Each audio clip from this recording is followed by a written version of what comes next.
আসসালামু আলাইকুম, welcome back to another new video. প্রিয় শিক্ষার্থী, আজকের ভিডিওটি তোমাদের করা হয়েছে অ্যাসার্টিভ থেকে ইম্পারেটিভ কিভাবে করতে হয়। তো চলো শুরু করি। তো ইম্পারেটিভ সেন্টেন্স মূলত কি, এই ধরনের সেন্টেন্সগুলো মানে কত ভাবে হতে পারে এটা আগে খেয়াল করতে হবে। ইম্পারেটিভ হচ্ছে আদেশ, উপদেশ, অনুরোধ, অনুমতি এই ধরনের বুঝে থাকবে। তো ইম্পারেটিভ হতে হতে পারে কখনো ভার্ব দিয়ে, ডু নট দিয়ে, নেভার দিয়ে, লেট দিয়ে, এগুলোর মাধ্যমে সাধারণত হয় ইম্পারেটিভ।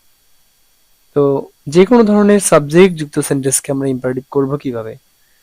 প্রথমত দেখব, যদি ইউ এর সাথে শুড থাকে, মনে রাখতে হবে ইউ সেকেন্ড পারসন এবং শুড থাকলে, সেকেন্ড পারসন আবার শুড থাকলে শুড পর্যন্ত বাদ দিতে হবে, বাদ দিয়ে ভার্ব থেকে যা আছে বাকি অংশ লিখে দেবো, ইম্পারেটিভ হয়ে যাবে। কারণ ভার্ব দিয়ে শুরু যারা ইম্পারেটিভ হয় তারা। তার মানে এখানে শুডের মানে ভার্বের আগ পর্যন্ত শুড আছে, শুড পর্যন্ত বাদ। যেমন you should do the work, শুধু হবে ডু দ্য ওয়ার্ক, শুড পর্যন্ত এটা বাদ যাবে। আবার নিচেতে শুড নট যদি থাকে তখন আমরা কি করব, শুড পর্যন্ত তো বাদ দিবই, কিন্তু নট কি বাদ দেওয়া যাবে? নট বাদ দেওয়া যাবে না, বিধায় টেন্স অনুসারে আমাদের কি নিতে হবে, ডু নট নিতে হবে।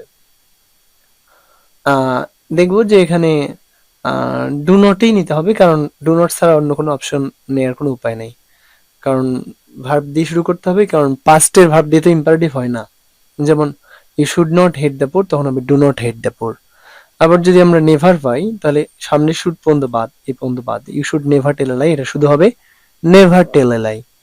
আবার যখন ফার্স্ট পারসন অথবা থার্ড পারসন যখন পাবো তখন let plus objective form of person, তারপরে ভার্ব বসাতে হবে।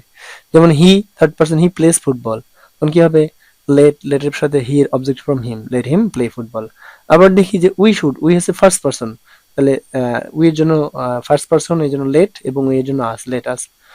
এবং শুড তো বাদ যাবে, তা let us not go out.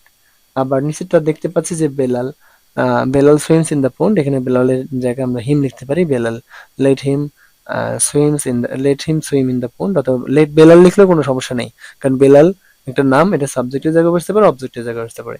তো প্রিয় শিক্ষার্থী, আজকে এ পর্যন্তই, দেখা হবে পরবর্তী কোনো ভিডিও নিয়ে।